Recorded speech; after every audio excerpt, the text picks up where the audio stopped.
네, 프로의 시선으로 왔습니다. 기민하게 움직임을 체크하고 있는데 거래소는 플랫하고요. 코스닥은 2시 구간의 저점인 807선을 딛고 낙폭을 조금 줄이려는 시도가 이어지고 있습니다.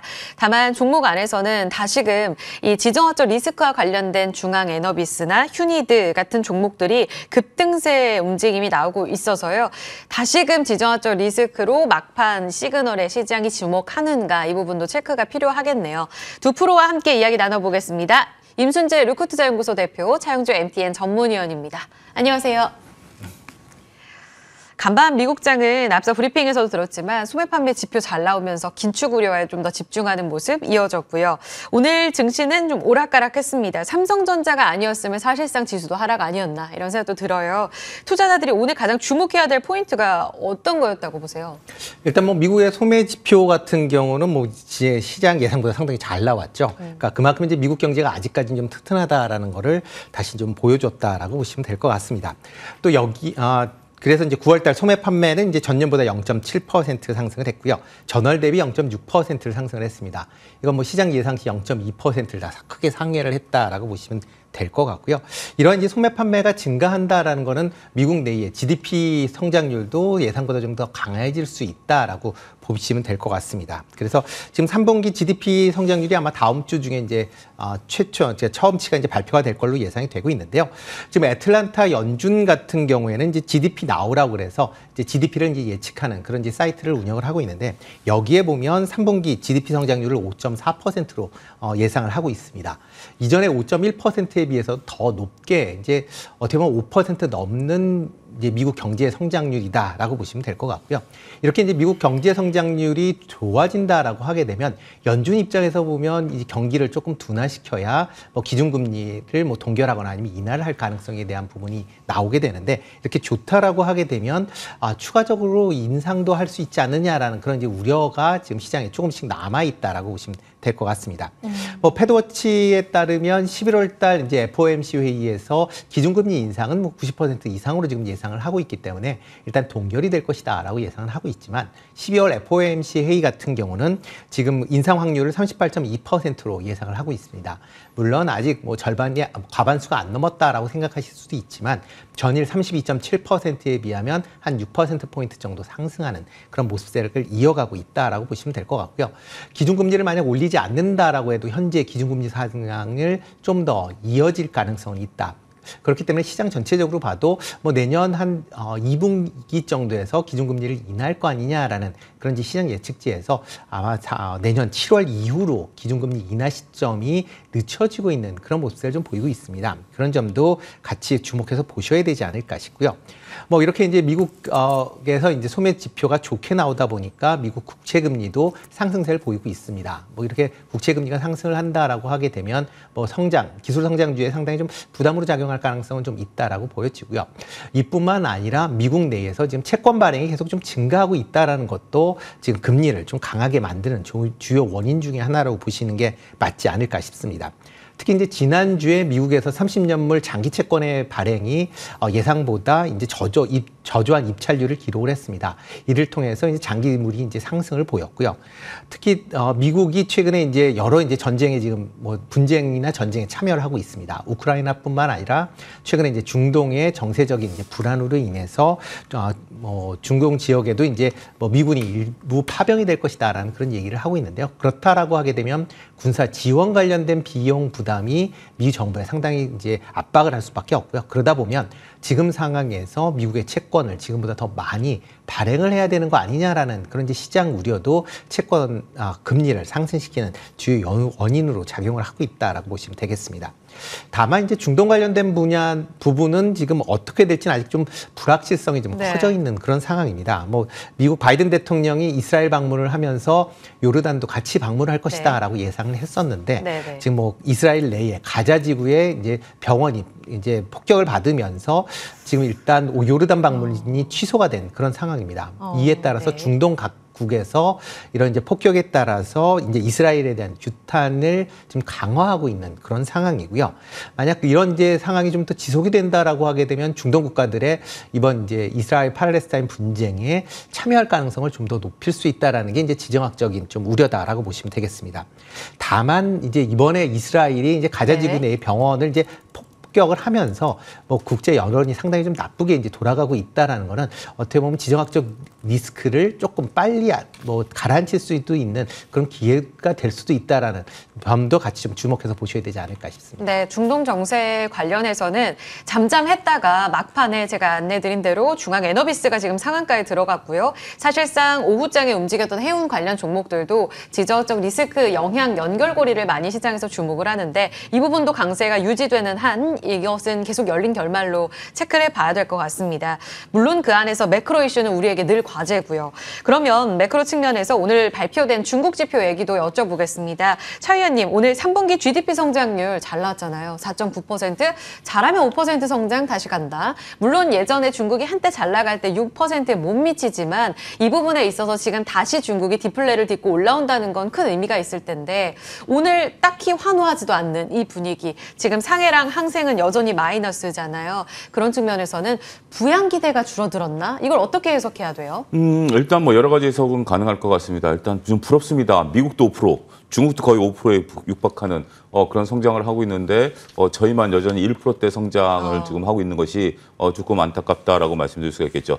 일단 중국 통계 분석에 대한 부분들을 우리가 조금 면밀히 좀 살펴봐야 되는 것이 중국이 현재 지금 뭐 이렇게 되면 두 가지 효과가 있다라고 봐야 되겠죠. 우리나라 수출이 아직까지 중국에 회복되지 않은 상태에서 중국이 거의 5% 가까이 성장했다라는 것은 자체 체력만으로 이제 성장하고 있다라고 봐야 되겠죠. 이런 부분들 때문에 우리나라에서 대중국 관련주들이 오늘 전혀 반응을 못하고 있는 상황이다라고 말씀드릴 수가 있겠죠.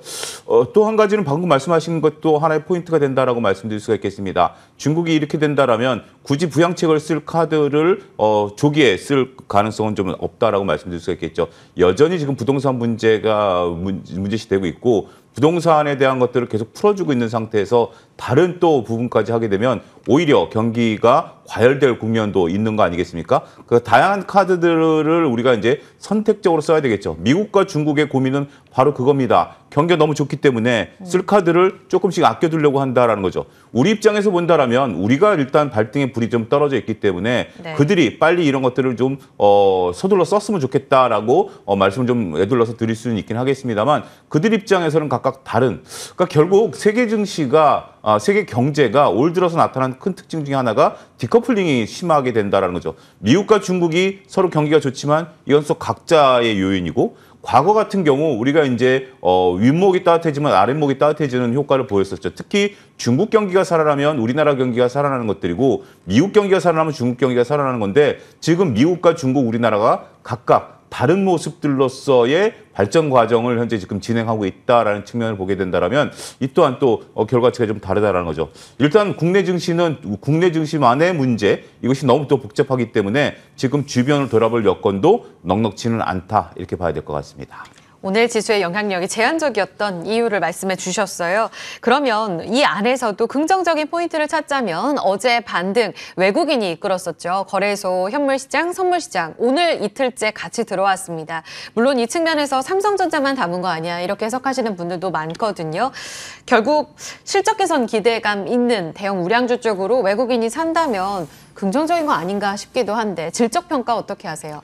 일단 뭐 전반적으로 이제 퍼진다라기보다는 이제 좀 선별화될 수밖에 없다라고 보여집니다. 특히 이제 계속 이제 원달러 환율 자체가 계속 뭐 1,350원대 전후에서 지금 움직이고 있기 때문에 외국인들의 적극적인 이런 한국 투자는 조금 기대하기보다는 그거보다는 이제 기업 실적이 좋아지거나 아니면 기업 실적이 개선되고 있는 그런 기업 중심으로 외국인 매수세가 유입되고 있는 거 아닌가 싶습니다.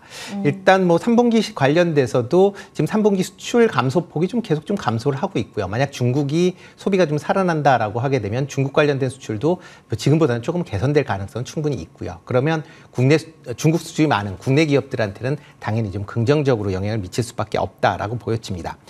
이와 더불어 이제 지금 대형주 중에는 수출이 잘 되고 있는 그런 기업 중심으로는 외국인도 계속 관심을 가질 수밖에 없다라고 보여지고요.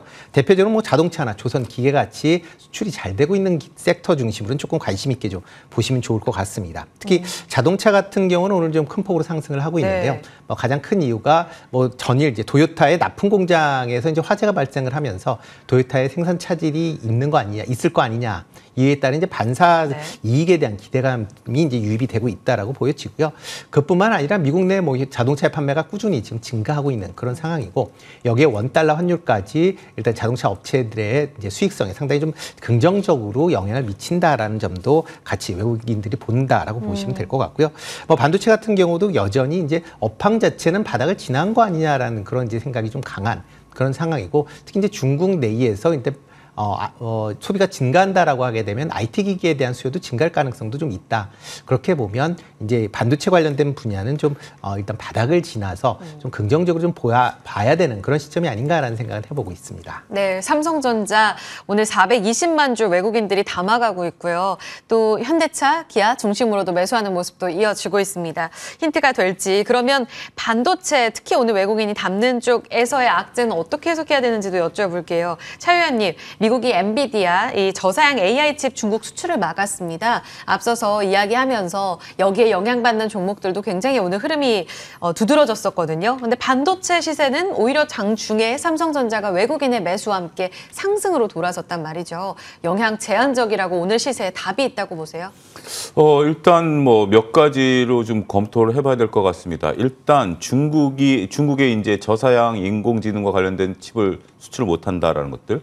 그런데 이것이 갑작스럽게 벌어진 일은 아니다라는 점을 말씀드리겠습니다. 올 여름에 우리나라 증권사에서 나온 제가 증권회사는 지금 기억하지 못합니다만 나온 것들 이제 KB증권이네요. KB증권에서 나온 리포트를 보게 된다라면 우리 이 엔비디아가 지금 현재 실적이 좋았었던 이유 중에 하나가 중국에서 3분의 1을 사갔었다라는 겁니다. 그러니까 중국도 이걸 이미 대응을 했다라는 거죠. 따라서 올 봄부터 가을까지 전체 엔비디아 판매량의 3분의 1을 중국이 이미 확보를 해놓은 상태거든요. 그렇기 때문에 이러한 부분들로 인해서 가수요가 좀 있었던 부분들이 좀 줄어드는 것이지 이것이 엔비디아 실적에 결정적인 역할을 할 것에 대해서는 조금 세모다라고 좀 말씀드릴 수가 있겠죠. 이거를 제외하고 난다라도 여전히 지금 우리는 엔비디아에 팔아야 될 물량들이 워낙 많습니다. 특히 엔비디아 같은 경우 하이닉스와 삼성전자한테 계속해서 일감을 고정 거래를 하자라고 지금 얘기를 할 정도로 몰아주고 있는 상태죠. 천만다행인 것은 어제부터 외국인들이 들어오기 시작했다라는 겁니다. 이 뉴스가 나오기 직전서부터 외국인들은 주문이 들어오면 추세적으로 들어오는 경향들이 있습니다. 그냥 오늘 몇 주 사십시오, 내일 몇 주 사십시오가 아니라 네. 일정 기간 동안 주식을 계속해서 주문을 내주는 것이 있기 때문에 이 주문이 만약에 다음 주에 계획됐었던 거라면 안 들어왔을 수도 있긴 하겠죠. 그런데 이 주문이 어제부터 시작됐고 이것은 추세적으로 들어오는 부분들이다라고 봤을 때는 일단 예견된 주문이 들어온다라는 것이 삼성전자가 7만 전자로 탈환할 수 있는 중요한 요소다라고 말씀드릴 수가 있겠죠. 그럼 지수를 사는 거냐? 저는 그렇게 보지는 않습니다. 반도체를 산다라고 봅니다. 어제 같은 경우 하이닉스도 많이 샀거든요. 오늘 같은 경우 일단 끝나봐야 알긴 하겠습니다만 하이닉스가 고점을 뚫어준 상태 아니겠습니까? 네. 이런 부분들을 보게 된다라면 저는 반도체는 긍정적이다. 그리고 또 한 가지 우리나라 반도체에 있어서 악재가 무엇일까요? 확연히 떠오르는 거 별로 없죠.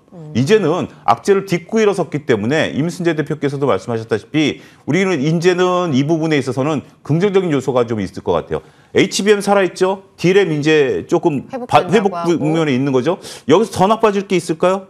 그런 부분들을 보게 된다라면 이제는 물론 이것이 이제 주가의 어떤 하이닉스 같은 경우 8만 전자, 9만 전자 간다라는 어떤 그런 거와는 조금 별개긴 하겠습니다만 반도체 업황만 놓고 본다라면 이제는 최악의 국면은 지났다. 그렇게 한다면 주식시장이 턴하고 환율이 안정세를 찾고 그다음에 경기가 선행돼서 올라가기 시작한다면 그러면 반도체도 올라가야 되는 거 아니야? 이런 논리로 충분히 접근할 시기가 도래하지 않았는가 이렇게 말씀드릴 수가 있겠습니다. 규제 관련 영향은 좀 더 봐야 될 건 맞는데 이 펀더멘털 측면에서는 좋은 뉴스가 훨씬 더 많고 다만 아까 별개라고 하셨는데 삼성전자 10만 전자, 15만 닉스 이 가능성은 이 펀더멘털 사이클만 타고 봤을 때 가능한 거 아닌가라는 생각도 들어서요. 근데 이제 우리가 지금 주식 시장에 있어서 가장 중요한 건 펀드멘탈과 수급이거든요. 네. 근데 이제 펀드멘탈이 그러면 과연 우리가 이제 첫 번째 펀드멘탈은 우리가 2020년, 2021년 호황기 때 영업이익을 넘어서야 되죠. 두 번째는 그때보다 수급이 더 붙어줘야 되는데 그때보다 지금 거래량이라든지 시장 관심이 네. 생각보다 많이 줄어들었다라는 점, 이 네. 점까지 복합적으로 고려하셔야 되지 않을까 싶습니다. 아, 상단을 더 높일지 여부는 수급 이슈를 또 눈여겨보셔야 될 것 같아요. 매크로 회복도요. 그러면 오늘 미중 갈등이 새롭게 부각되면서 영향을 받았던 종목 하나 더 보겠습니다. 바로 히토류. 중국에서 다시 한번 소재 관련 카드로 무기로 삼지 않을까 하는 이야기들이 나오면서 요소수, 갈륨, 히토류 관련한 종목들의 움직임, 페라이트까지 해서 주목을 받았죠. 앞서 브리핑에서도 보셨는데요. 단기 반등에 그치는 걸까요? 유니온 머티리얼도 보면 대표적으로 윗꼬리가 좀 달리긴 했는데 기회 여전히 좀 있을까요? 일단 뭐 히토리 관련된 쪽을 본다라고 하게 되면 중국이 규제를 했다라는 게 아니라요. 하지 않을까라는 그런 이제 예측을 미리 지금 그렇죠. 주가에 반영을 하고 있다라고 네, 보시면 될 네. 것 같습니다. 뭐 지금 뭐 중국 같은 경우에는 뭐 특히 이제 미국에서 반도체에 대한 규제가 얘기할 때마다 이제 과거에 히토류를 갖고 이제 얘기를 했기 때문에 이번에도 이제 미국 대중국 이제 반도체 규제가 이제 강화된다라는 측면에서 보면 또 이제 중국이 히토류 갖고 얘기하지 않을까라는 그런 기대감이 오늘 주가를 올렸다라고 보여지고요. 그렇지만 과연 이제 할지 안 할지는 조금 더 봐야 될 것 같습니다. 왜냐하면 이번에 이제 규제가 나오긴 했지만 이게 규제가 아주 처음에 이제 반도체 규제가 나왔을 때와 같은 그런 충격이 있을 만한 그런 강력한 규제는 아니다라고 보시면 될 것 같고요. 이 정도 규제로 또 중국이 히토류 관련 카드를 또 꺼낼 것이냐 그런 거는 아직은 좀 더 지켜보셔야 되지 않을까라는 생각을 해보고 있습니다. 따라서 오늘 오른 거 자체를 본다라고 하게 되면 너무 이제 선취매적인 성격이 좀 강하지 않느냐라고 보여지고요. 그렇기 때문에 주가 흐름을 보면 대부분 종목들이 오늘 윗꼬리를 길게 다는 네. 그런 이제 모습을 보였습니다. 그걸 본다라고 하게 되면 지금 상황에서는 조금 더 관련돼서 장기적으로 본다라기보다는 단기 트레이닝 관점으로만 접근을 하셔야 되지 않을까라는 생각을 해보고 있습니다. 거의 하루짜리 이슈로 보시는 거죠? 아마 그렇지 않을까 싶습니다. 네. 알겠습니다. 윗꼬리 달리면서 거의 또 반납하는 움직임 이어지고 있습니다. 종목 조금 속도 내서 볼게요. 오늘 바이오 때문에 많이들 놀라셨을 겁니다. 유한양행 임상 결과 발표 이후에 의견이 다소 엇갈리는 모습을 나타냈고요. 주가는 굉장히 밑꼬리를 장중에 좀 달면서 회복하나 싶기는 했는데요. 결국은 17%의 하락, 거의 장중 저점 부근에서 마감 앞두고 있습니다. 61,300원 하락 흐름이 이어지고 있고요. 함께 볼 수 있는 오스코텍 역시 20% 하락, 장중엔 하한가까지 가기도 했죠. 에스모 갭체를 앞두고서 기대감이 굉장히 컸었거든요. 일단 임상 결과에 셀온이 이렇게까지 급락할 이슈인가? 뭐가 문제였어요, 차 의원님?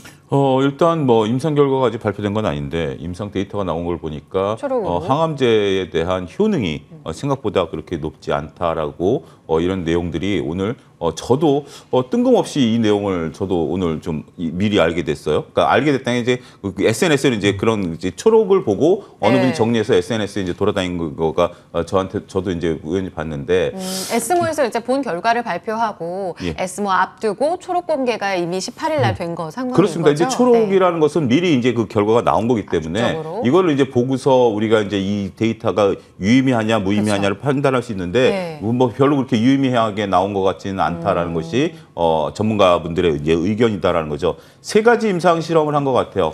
이 약을 두 가지를 섞고 안 섞고 그다음에 이제 하나만 투여했을 때 이 세 가지를 다 했는데 특별하게 이 세 가지가 각각 결과치가 달라야 되는데 결과치가 비슷하게 나왔다라는 거죠. 그러면 이 결과치에 따라서는 이건 초록에 나온 내용이기 때문에 예. 그런 내용들을 보게 된다라면 결코 이 약이 뭔가 특이하다라고 보기는 어렵다라는 거죠. 물론 이제 환자를 개선시킨 건 있습니다만 이 약 때문에 개선됐다라고 보기는 어려운 부분들이 있다라고 보는 거죠. 근데 저는 한 가지 오늘 특이한 사항은 유한양행의 어떤 개별 이슈. 보통 우리 지금 주식시장 같은 경우 이러면 개별 종목만 빠지는데 오늘은 바이오가 빠지는 날이에요. 네. 바이오가 대거 빠집니다. 지금 이제 한미약품도 한 7% 정도 빠지고 있고요. 그다음에 SK그룹도 빠지고 있고요. 뭐 삼천당제약 같은 경우도 빠지고 네. 레고도 빠지고 있고 다 빠지고 있는 거죠. 제약바이오에 대한 전반적인 투심이 훼손됐다라고 봐야 될 것 같아요. 만약에 유한양행만 빠졌다라면 밑에 밑꼬리를 달 가능성도 배제할 수는 없었겠습니다만 지금 대부분의 제약바이오들이 밑꼬리를 달기는커녕 시간이 갈수록 더 밀어내는 역할을 보이고 있습니다. 일단 이것은 좀 이례적인 현상이다라고 좀 말씀. 말씀드릴 수가 있겠고 이 현상은 단기간에 그칠 가능성은 별로 없어 보여요. 특히 이제 뭐 삼천당제약 같은 경우는 어제 우리가 이제 그 눈물에 대해서 인공 눈물에 대해서 건보료 보정이 안 될 것이다는데 조금 전에 또 그 건보료 12월에 결정되는데 아직까지 결정된 바 없다. 계속해서 진행될 가능성이 있다. 뭐 이런 얘기도 나왔음에도 불구하고 전혀 주가가 반응하지 못하고 있어요. 이런 부분들을 보면 지금은 여러분들 제약바이오 갖고 계신 분들은 좀 긴장하셔야 될 것 같아요. 제약바이오가 이렇게 밀리게 된다라면 이러한 분위기, 더군다나 특히 제약바이오가 포스트 주도주군으로서 우리가 많이 이제 거론되어 왔었던 거 아니겠습니까? 반도체와 2차 전지가 시장을 이끌었었고 그다음 주도주는 뭐냐라고 했을 때 거의 증권사 3분의 2가 제약바이오를 손을 들어줬거든요. 그런 실적도 좀 삼성바이오를 중심으로 잘 나올 것으로 봤고 그럼에도 불구하고 이렇게 유한양행발 이슈, 과연 이 이슈가 이렇게 밀어버릴 것이냐라고 봤을 때는 이게 이제 이게 너무 과도한 거 아니냐 이렇게 보셔서는 안 됩니다. 시장의 많은 참여자들이 일단 제약바이오는 빼고 보자 이런 식의 지금 인식들이 들어가고 있다라는 것으로 그냥 있는 그대로 보셔야 될 것 같아요. 다른 사람들이 좀 너무 과하게 반응하는 거 아니야? 이게 살 기회가 아니야? 라고 보는 것들이 아니라 다른 사람들이 그렇게 인정할 땐 우리가 그 역발상 투자라는 것들도 보면 역발상 투자를 쓰신 분이 책에 이렇게 나와 있어요. 초기에 많은 사람들이 한쪽 방향으로 몰리면 그 방향은 맞다. 그렇지만 그게 극단으로 갔을 때 역발상을 하라는 것이지 처음부터 다른 사람들이 생각하니까 나는 다른 사람과 역발상할 거야. 이거는 역발상의 취지와는 조금 차이점이 있다 이렇게 말씀드리겠습니다. 중요한 포인트 얘기를 해주셨습니다. 결과 이후에 엇갈렸던 흐름, 다만 시장의 센티가 많이 무너졌다는 이 추이를 체크를 해주셨고요. 추세적으로 더 밀릴 가능성도 열어둬야 하는 가운데 바뀌게 되면 저희가 한 번 더 짚어드리도록 하겠습니다. 제약바이오까지 점검해보면서 두 프로들 보내드릴게요. 임순재 대표, 차영주 전문위원이었습니다. 고맙습니다.